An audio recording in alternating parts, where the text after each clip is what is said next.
Assalamualaikum warahmatullahi wabarakatuh. Waalaikumsalam warahmatullahi wabarakatuh.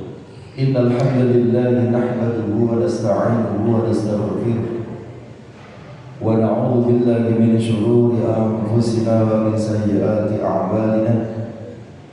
May yahdihillahu fala mudilla lahu wa may yudlil fala hadiya lahu. Asyhadu an la ilaha illallah wahdahu la syarika lahu wa asyhadu anna Muhammadan 'abduhu wa rasuluh.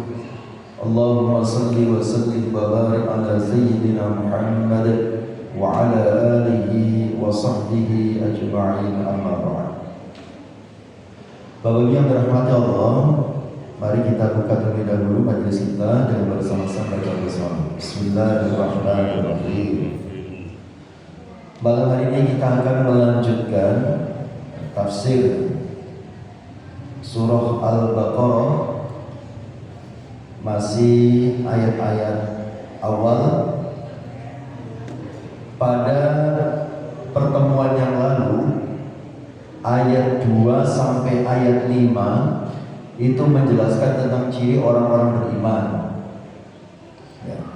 Alladzina yu'minuna bil ghaib, beriman kepada yang gaib, wa yuqimunas shalah, mendirikan salat, wa mimma razaqnahum yunfiqun, mereka juga menafkahkan atau menginfakkan rezeki yang telah Allah berikan kepada mereka. Kemudian beriman kepada kitab suci, beriman kepada hari akhir, dan seterusnya.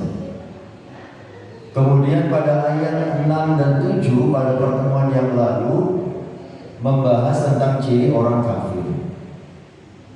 Nah, sekarang ayat 8 dan beberapa ayat setelahnya itu membahas tentang orang munafik. Jadi Al-Quran itu sangat sistematis. Pertama membahas tentang orang beriman yang benar dengan imannya, benar-benar beriman. Setelah itu membahas orang kafir, berarti orang yang benar-benar tidak beriman. Nah, sekarang membahas orang munafik. Orang munafik itu orang yang tampaknya seperti beriman, tapi sebetulnya dia kafir. Jadi seperti orang beriman, tapi bukan orang beriman. Nah, seperti apa mereka ini, ciri-cirinya? Nah, kita bahas di dalam ayat-ayat berikut ini. Wa minan nasi, dan di antara umat manusia, man, ada seseorang yang berkata, amanna, kami telah beriman billahi, kepada Allah, wa bil yaumil akhir, dan juga kepada hari akhir atau hari kiamat. Wa ma hum bimu'minin, padahal mereka itu bukanlah orang-orang yang beriman. Jadi kata Allah, di antara manusia itu ada orang yang menyatakan beriman dengan lisannya, beriman kepada Allah, beriman kepada hari akhir, padahal mereka sebetulnya bukan orang beriman. Yukhadi'un Allah, mereka menipu Allah. Walladzina amanu, dan mereka menipu orang-orang yang beriman. Ya. Dengan sikapnya itu, ya, dia ingin menipu Allah dan menipu orang beriman. Tetapi kata Allah, wa ma yakhda'una, padahal mereka tidaklah menipu illa anfusahum, kecuali mereka menipu diri mereka sendiri. Wa ma yash'urun, dan mereka tidak menyadarinya. Bapak yang dirahmati Allah, ya. Dalam tafsirnya dijelaskan, ya, pertama tentang makna munafik, kemudian tentang jenis-jenis kemunafikan, kemudian tentang awal mula adanya orang munafik. Nah, dalam tafsir dijelaskan, munafik itu sebutan untuk orangnya, sedangkan perbuatannya itu namanya nifak. Nifak itu artinya kemunafikan. Munafik itu orangnya, orang yang memiliki sikap atau sifat nifak. Nah kemudian ya, secara bahasa begitu ya, secara definisi ya, atau secara istilah ya, nifaq atau kemunafikan adalah menampakkan kebaikan dan menyembunyikan keburukan. Nifaq atau kemunafikan ya, menampakkan kebaikan dan menyembunyikan keburukan. Yang diperlihatkan baik, tapi sebetulnya dalam hatinya buruk. Atau ada juga yang mendefinisikan nifaq atau kemunafikan itu adalah menampilkan sesuatu yang berbeda dengan apa yang ada dalam hatinya. Ya. Tapi yang lebih mendekati kebenaran dan mudah memahami yang pertama tadi, menampakkan kebaikan tapi menyembunyikan keburukan. Nah kemudian nifaq atau kemunafikan itu ada dua macam. Yang pertama nifaq i'tiqadi, kemunafikan dalam keyakinan. Kemunafikan dalam keyakinan berarti dia menampakkan seperti orang beriman, tapi dalam hatinya tidak ada iman. Nah, nifaq i'tiqadi, munafik dalam keyakinan, ini akan menjadikan pelakunya kekal di neraka. Nifaq i'tiqadi, munafik dalam keyakinan, menyebabkan pelakunya kekal langgeng di neraka. Nanti kita berikan contohnya. Kemudian yang kedua ada namanya nifaq amali, kemunafikan dalam amal. Kemunafikan dalam amal ini merupakan salah satu dari dosa besar yang akan menyebabkan pelakunya masuk di dalam neraka, tetapi tidak langgeng di sana. Masih ada potensi untuk diangkat oleh Allah, dimasukkan surga. Nifaq amali. Contoh kasusnya begini, antara nifaq i'tiqadi dengan nifaq amali. Contohnya masalah sholat. Kalau ada seseorang seseorang ketika banyak orang dia sholat, tapi kalau nggak ada orang dia tidak sholat. Ada orang lain dia sholat, kalau nggak ada orang dia nggak sholat. Itu namanya nifaq i'tiqadi, kemunafikan dalam keyakinan. Karena dia meyakini sholat itu tidak wajib, maka ketika nggak ada yang berikan, dia tidak sholat. Ketika ada orang lain dia sholat supaya dianggap sama dengan yang lain. Orang Islam umumnya ngapain? Sholat. Oh ya wis ayo sholat. Dikatakan orang Islam. Orang Islam umumnya ngapain? Umroh, rame-rame umroh. Biar dikatakan sebagai orang Islam. Ada orang dia sholat, tidak ada orang dia tidak mau sholat. Itu nifaq i'tiqadi. Nah kalau nifaq amali, kemunafikan dalam amal, ada orang dia sholat, tidak ada orang pun dia sholat, tapi kualitas sholatnya berbeda. Kalau banyak orang, sholatnya dibagus-baguskan, slow motion, gerakannya pelan, banyak orang. Tetapi kalau nggak ada orang, full speed, kecepatan penuh. Oh nggak ada yang lihat harus, begitu. Nah ini nifaq amali, kemunafikan dalam amal. Nah ini pelakunya berdosa, tetapi tidak langgeng masuk ke dalam nerakanya, tidak langgeng. Kenapa? Karena dia masih meyakini sholat itu kewajiban. Ada orang, nggak ada orang, dia tetap sholat. Tetapi ketika ada orang, dia membaguskan sholatnya, membaguskan sholat bukan karena Allah, gitu. Tapi karena ada orang lain. Nah, kalau orang yang tidak ada kemunafikan di dalam dirinya, ya, ada orang, tidak ada orang, dia tetap sholat. Ada orang, tidak ada orang, kualitas sholatnya tetap sama. Ya. Nah, itu orang yang tidak ada nifaq di dalam hatinya. Baik, Bapak yang dirahmati Allah. Nah, kita kemungkinan ada potensi terjebak dalam nifaq amali. Ya. Saya yakin kalau nifaq i'tiqadi tidak lah. Kita ada orang, nggak ada orang tetap sholat. Ya.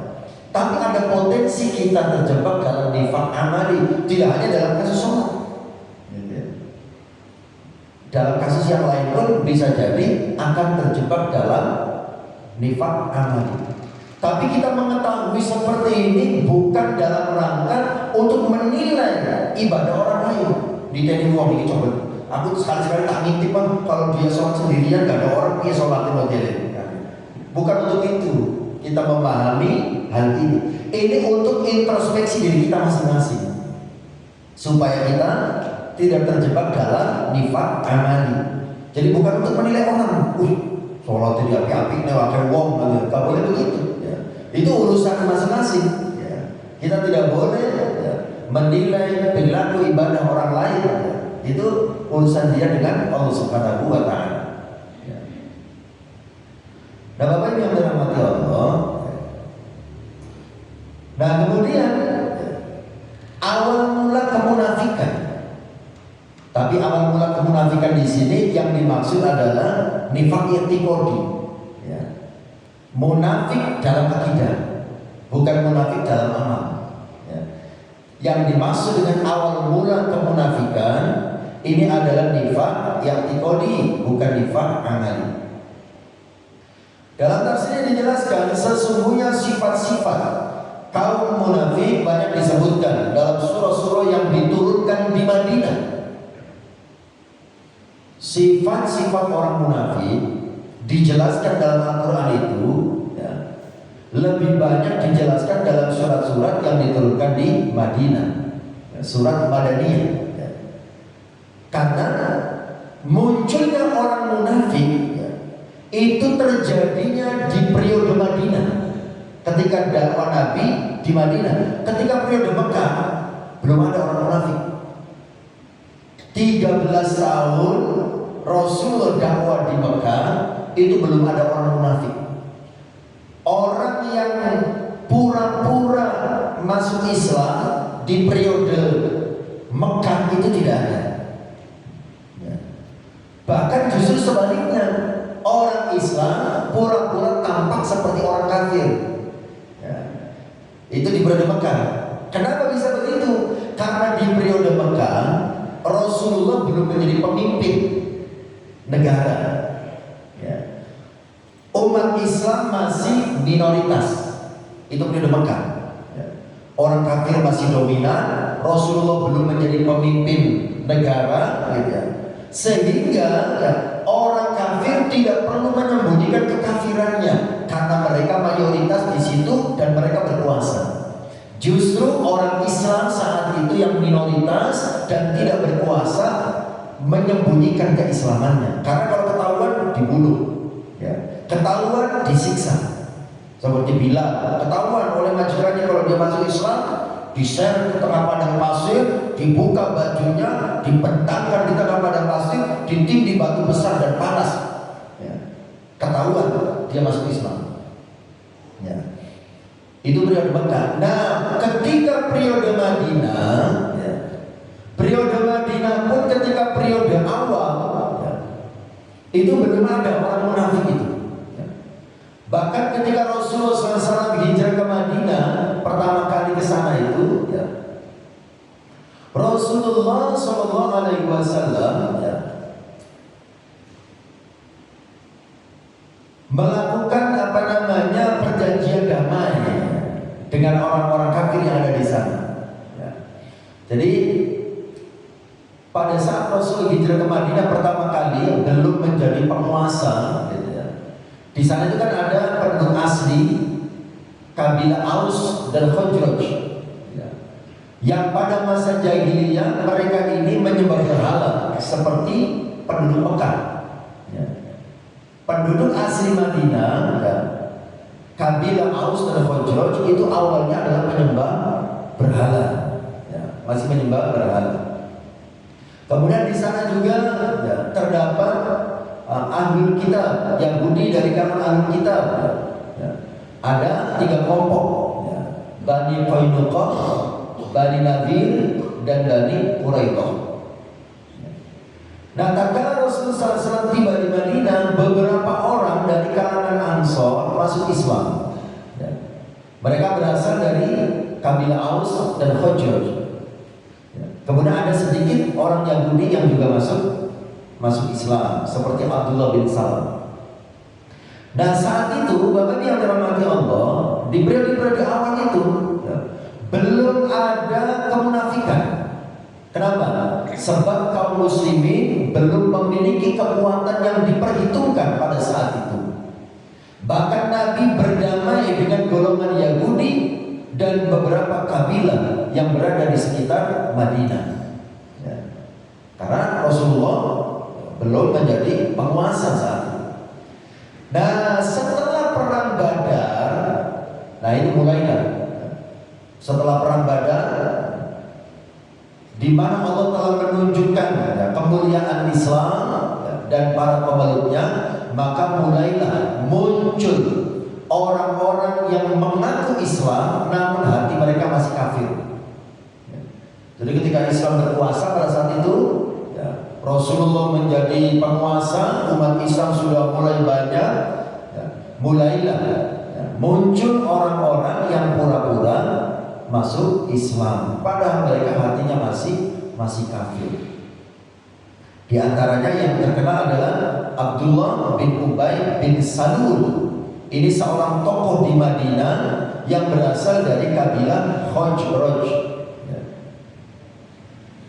Jadi Abdullah bin Ubay bin Salul ini termasuk salah satu pemimpin. Dia berasal dari suku atau kabilah Khazraj, tapi menjadi pemimpin Khazraj dan juga Aus pada masa jahiliyah. Jadi sebelum Islam datang, sebelum Rasulullah datang ke Madinah, ya, Abdullah bin Ubay bin Salul menjadi pemimpin di sana. Nah, ketika Rasulullah SAW datang, ya, kemudian Rasulullah dan kaum muslimin memenangkan perang Badar melawan kaum musyrikin Mekah, ya, mulailah pengaruh Abdullah bin Ubay bin Salul itu berkurang, ya. Karena penduduk Madinah sudah mulai banyak berbondong-bondong masuk Islam, dia mulai kehilangan pengaruh. Nah, ini akhirnya dia pernah berkata, di sini disebutkan, ketika Abdullah bin Ubay bin Salul masuk Islam, ketetapan Allah benar-benar telah tiba. Kemudian Abdullah bin Ubay bin Salul memperlihatkan diri masuk Islam bersama orang-orang yang mengikuti jejaknya dan beberapa orang dari kalangan ahlul kitab. Ya. Pengaruhnya besar. Ya. Abdullah bin Ubay bin Salul masuk Islam, itu banyak yang ikut masuk Islam. Tapi dalam sejarah disebutkan sejak itulah muncul kemunafikan di tengah-tengah penduduk Madinah dan orang-orang Arab di sekitarnya. Justru sejak itulah muncul adanya kemunafikan. Jadi mereka pura-pura masuk Islam ya, karena untuk kepentingan ya, dunianya, ya, biar dia aman. Ya. Soalnya kalau dia tidak masuk Islam, kan disuruh memilih di antara dua, masuk Islam atau mau manut sama aturan Islam. Kalau dia masih tetap kafir, kemudian berdamai, maka dia harus bayar pajak, kan gitu ya. Harus bayar pajak kepada ya, pemerintah yang berkuasa pada saat itu. Jadi orang kafir itu harus bayar pajak. Orang Islam itu tidak ada pajaknya, karena orang Islam itu ada zakat, ya, sudah ada kewajiban hartanya dengan zakat. Ya. Jadi kalau di negara Islam, ya, orang Islam tidak bayar pajak, tapi bayar zakat. Nah, sementara orang non-Islam karena tidak ada zakat, maka dia wajib bayar pajak. Nah, Bapak yang dirahmati Allah, jadi kembali lagi ya, munculnya kemunafikan pada saat di Madinah itulah. Jadi mereka mengatakan beriman kepada Allah, beriman kepada Rasulullah, beriman kepada hari akhir, padahal mereka tidak beriman. Kemudian di dalam tafsirnya juga dijelaskan, wa minan nasi may yaqulu amanna billahi wal yawmil akhir wa ma hum bimu'minin. Di antara manusia ada yang mengatakan kami beriman kepada Allah dan hari akhir, padahal mereka itu bukan orang yang beriman. Maksudnya mereka mengucapkan pengakuan itu tanpa bukti yang nyata. Sebagaimana firman Allah dalam ayat yang lain, idza ja'akal munafiquna qalu nashhadu innaka la rasulullah wallahu ya'lamu innaka la rasul. Apabila orang munafik datang kepada Muhammad sambil berkata, kami mengakui bahwa sesungguhnya kamu benar-benar Rasulullah. Kemudian kata Allah, Allah mengetahui bahwa sesungguhnya kamu memang benar-benar Rasulnya. Artinya ucapan orang munafik itu adalah ucapan yang palsu, ucapan yang pura-pura. Demi kepentingan dunianya, mereka pura-pura masuk Islam. Bapak yang dirahmati Allah.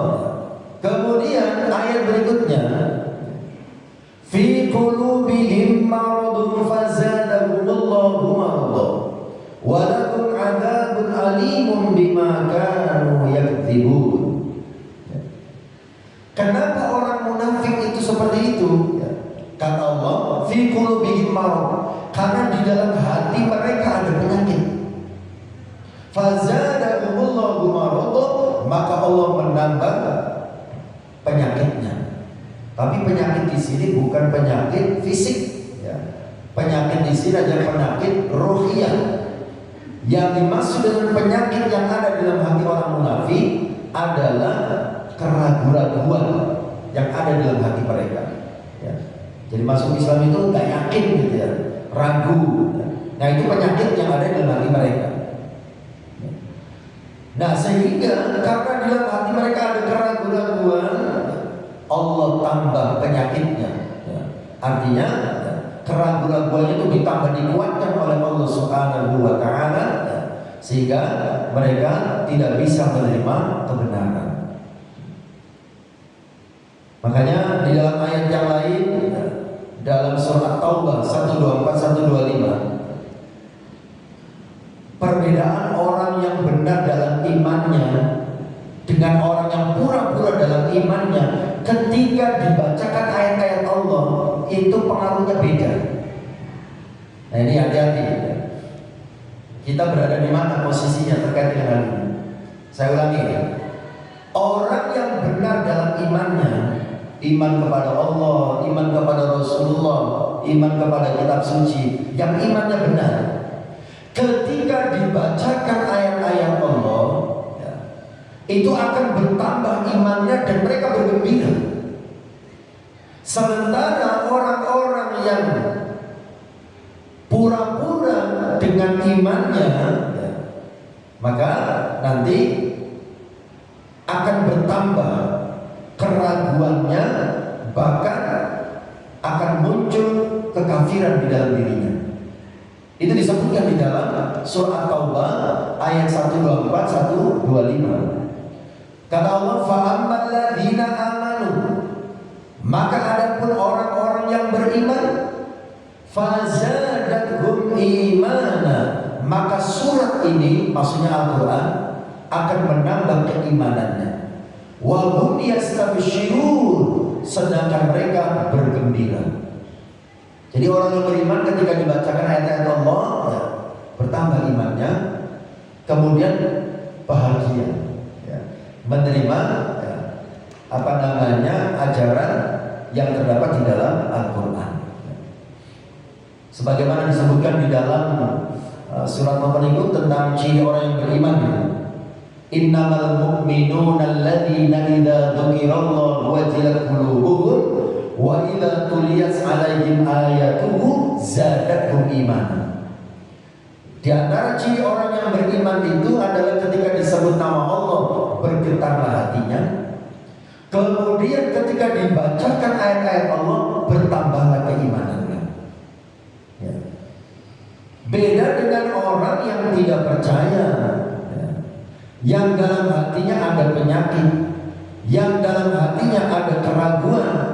Ya. Kata Allah dalam ayat selanjutnya, wa ammal ladzina fi qulubihim maradun, dan adapun orang-orang yang dalam hatinya ada penyakit, fazadathum rijsan ila rijsihim, maka surat itu maksudnya Al-Quran, ya, maka dengan surat itu, ya, bertambah kekafiran mereka di samping kekafiran yang telah ada.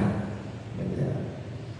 Atau kalau gampangnya, kalau bahasa sederhananya yang lebih mudah dipahami, kalau konteksnya kita, ya, orang yang beriman tenanan dengan Al-Quran, ya, ketika ada ayat, ya, yang menyinggung apa yang dia lakukan, dia melakukan kesalahan, kemudian disebutkan ayat Al-Quran yang mengingatkannya, maka dia akan tersadar, ya, dan dia berbahagia karena telah diingatkan.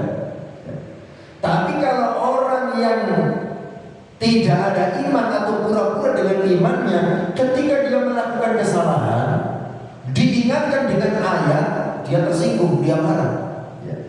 Dia merasa disudutkan, dia merasa diserang, dia merasa difitnah dan seterusnya.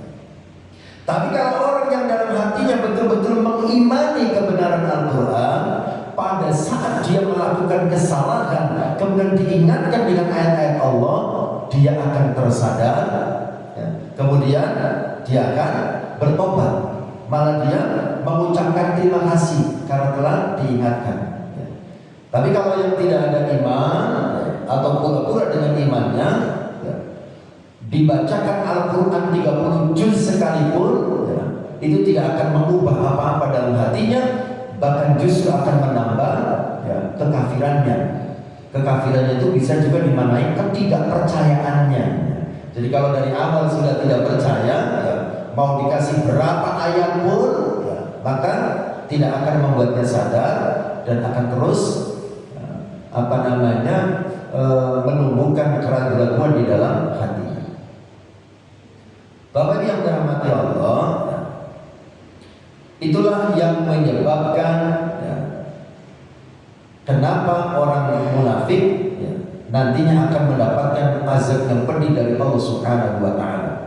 Karena pertama dalam hatinya sudah ada keraguan, kemudian ditambah keraguan oleh Allah Subhanahu wa Ta'ala, sehingga mereka semakin jauh dari kebenaran.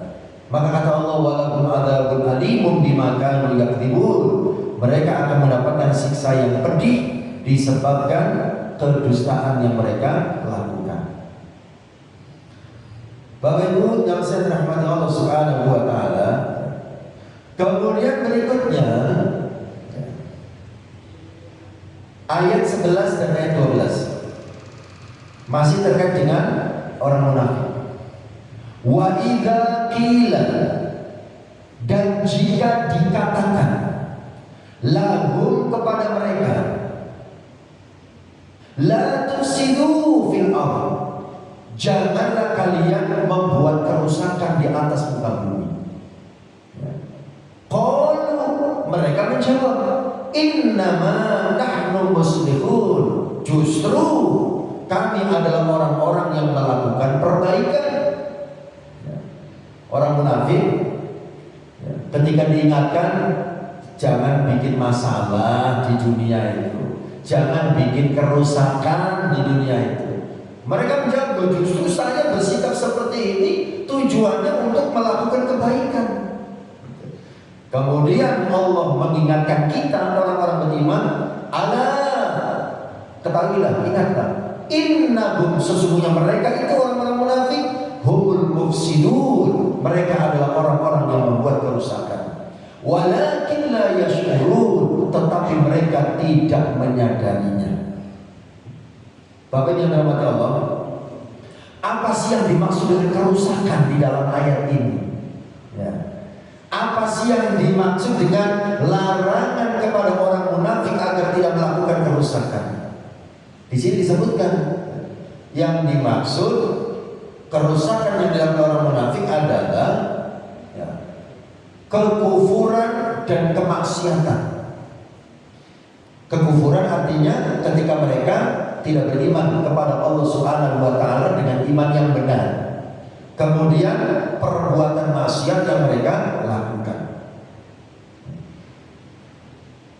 Dengan sebab kekufuran dan kemaksiatan yang mereka lakukan, itu nantinya akan mendatangkan azab Allah Subhanahu wa taala.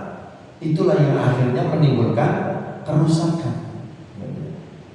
Kemudian lagi, apabila kekafiran atau kekufuran dan maksiat yang mereka lakukan itu juga ditularkan kepada orang lain, ya, ngajak-ngajak orang lain, melibatkan orang lain, akhirnya bertambah besar kerusakan yang akan ditimbulkan.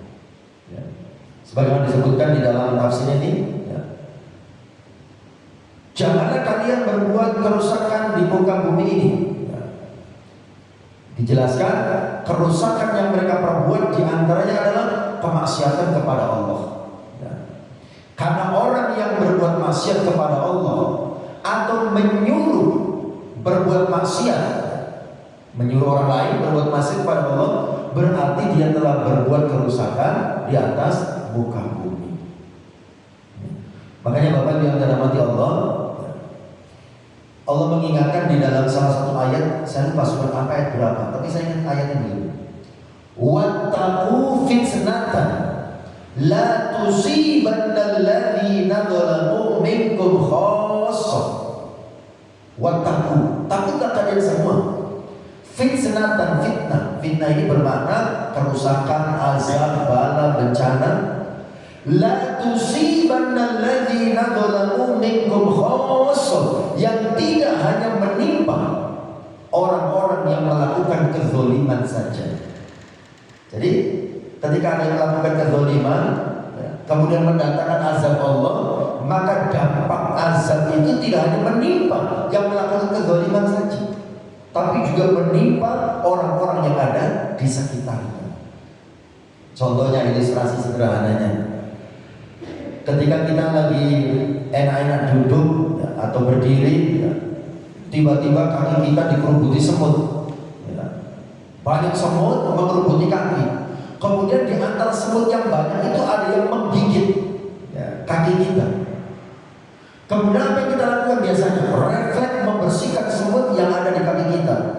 Yang dibersihkan, yang diambil atau yang diusir dari kaki kita, yang menggigit saja atau semuanya? Semuanya. Padahal yang gigit bisa jadi cuma satu, kan begitu ya. Tapi kita refleks membersihkan semuanya. Seperti itulah gambarannya ketika di satu tempat ada yang melakukan dosa dan kemaksiatan, ada yang melakukan kemungkaran dan kezaliman, ya. Maka dampak negatifnya tidak hanya menimpa orangnya saja, tapi juga menimpa semuanya. Contoh lain, ya, kita lagi naik perahu semuanya, ya. Kemudian yang di dek bawah kehabisan air, ya. Pengen minum, seharusnya dia naik ke atas, ya, ngambil air dari atas, ya. Air laut, karena sudah tidak ada air tawar, habis, harus ambil air laut, harus dari atas. Nah, ada salah satu yang tidak mau repot. Ngapain repot-repot naik ke atas? Lobangi saja perahunya, ya. Nanti kan keluar airnya, ya. Dilobangi perahunya, cari jalan pintas untuk mendapatkan air, ya. Akhirnya lama-kelamaan perahunya penuh air dan perahu itu tenggelam. Itu yang tenggelam yang melobangi saja atau semua penumpang yang ada di dalamnya? Semuanya. Nah, begitu. Nah, itulah kenapa Allah Subhanahu wa taala memerintahkan Rasul mengingatkan orang munafik, janganlah kalian bikin kerusakan di atas muka bumi, ya. Karena dosa dan kemaksiatan yang mereka lakukan itu akan mendatangkan azab Allah yang dampaknya masif, ya. Dampaknya luas, ya. Tidak hanya menimpa yang melakukan perbuatan dosa saja, tapi semua orang yang ada di sekitarnya juga akan terkena dampak dan akibatnya. Makanya Bapak yang dirahmati Allah, di dalam syariat agama kita ya, ada perintah untuk melakukan amar ma'ruf nahi munkar. Ya. Ada perintah ya, kepada kita umat Islam untuk menyuruh orang melakukan kebaikan dan mencegah orang melakukan kemungkaran. Ya. Kalau sudah tidak ada yang melakukan itu, maka akan terjadi seperti yang terjadi yang menimpa umat terdahulu. Kita bisa baca dalam surah Al-Maidah ayat 78-79. Dalam ayat itu disebutkan, lu'inal ladzina kafaru min bani Israil ala lisani Daud wa Isa bin Maryam dzalika bima asaw wa kanu ya'tadun kanu la yatanahawna 'anil munkarin fa'alu labisa ma kanu yaf'alun. Singkatnya, orang-orang kafir dari Bani Israel dulu dilaknat oleh Allah, diazab oleh Allah. Kenapa? Karena kemaksiatan yang mereka lakukan. Nah ternyata Bapak Ibu yang dirahmati Allah, kemaksiatan yang dilakukan oleh Bani Israel yang menyebabkan dan mendatangkan murka Allah, azab dari Allah. Apa ternyata kemaksiatannya? Kanu, disebutkan dalam ayat itu. Kanu, mereka adalah la yatanahawna, tidak saling mencegah antara yang satu dengan yang lain, an-munkarin, dari kemungkaran, fa'alu, yang telah mereka lakukan. Lagi sama kali yang malu, sungguh amatlah buruk apa yang mereka kerjakan. Jadi ketika ada kezaliman, ada kemungkaran, semuanya diam, nggak ada yang berusaha mengingatkan. Siap-siap saja daerah itu akan mendapatkan azab dari Allah Subhanahu wa Ta'ala. Maka tetap harus ada yang melakukan amar ma'ruf nahi munkar. Tapi dalam melakukan amar ma'ruf nahi munkar, Islam juga mengatur, ada aturannya. Ya. Jangan sampai kita mengingatkan orang yang sedang melakukan dosa dan kemaksiatan, melakukan kezaliman dan kemungkaran dengan cara yang melanggar hukum. Ya. Dalam Islam pun diatur, itu tidak boleh. Jadi semuanya harus prosedural, semuanya harus sesuai aturan. Ya. Dalam melakukan amar ma'ruf nahi munkar tidak cukup hanya bermodalkan semangat, tidak cukup hanya bermodalkan wani, kan gitu ya. Tapi harus juga dilandasi dengan ilmu. Ya. Makanya banyak kaidahnya ya, di dalam amar ma'ruf nahi munkar itu. Makanya ada namanya fikih dakwah. Ya. Dalam berdakwah itu ada fikihnya, ada ilmunya, ya. Tidak asal, gitu ya, tidak asal wani, tidak asal semangat, ya. Tapi harus dilandasi dengan ilmu. Karena ada satu kaidah mengatakan darul mafasid muqaddamun ala jalbil masalih. Menolak kerusakan harus lebih didahulukan daripada menarik kebaikan. Tujuannya baik, tapi kalau dia memaksakan ya, kehendak untuk mendapatkan kebaikan itu, kemudian memunculkan kerusakan, maka menghindari kerusakan itu harus lebih didahulukan. Itu kaidahnya ya. Jadi semuanya harus sesuai dengan aturan dan ketentuan. Bapak yang dirahmati Allah, kembali lagi kepada ciri orang munafik. Ya, jadi ciri orang munafik itu ya, pertama tadi apa? Mereka mengaku beriman tapi sebetulnya mereka tidak beriman. Ciri yang kedua, mereka suka bikin kerusakan dan kalau diingatkan ngeyel, ya, menjawab dan menganggap dirinya yang melakukan kebaikan, padahal menurut ketentuan dia melakukan pelanggaran, ya, dia melakukan kesalahan. Nah, kita memahami dan mempelajari ini ya, tujuannya supaya kita tidak memiliki sifat-sifat itu, ya, supaya kita tidak memiliki sifat-sifat seperti orang munafik. Baik, Bapak yang dirahmati Allah, ya, untuk hari ini kita cukupkan. Insya Allah kita lanjutkan pada pertemuan yang akan datang. Berarti pertemuan yang akan datang ayat 13, ya, masih membicarakan tentang orang munafik. Demikian untuk hari ini kita akhiri dengan hamdalah dan kafaratul majlis. Alhamdulillahirabbil alamin. Subhanakallahumma wa bihamdik asyhadu an la ilaha illa anta astaghfiruka wa atubu ilaik. Wassalamualaikum warahmatullahi wabarakatuh.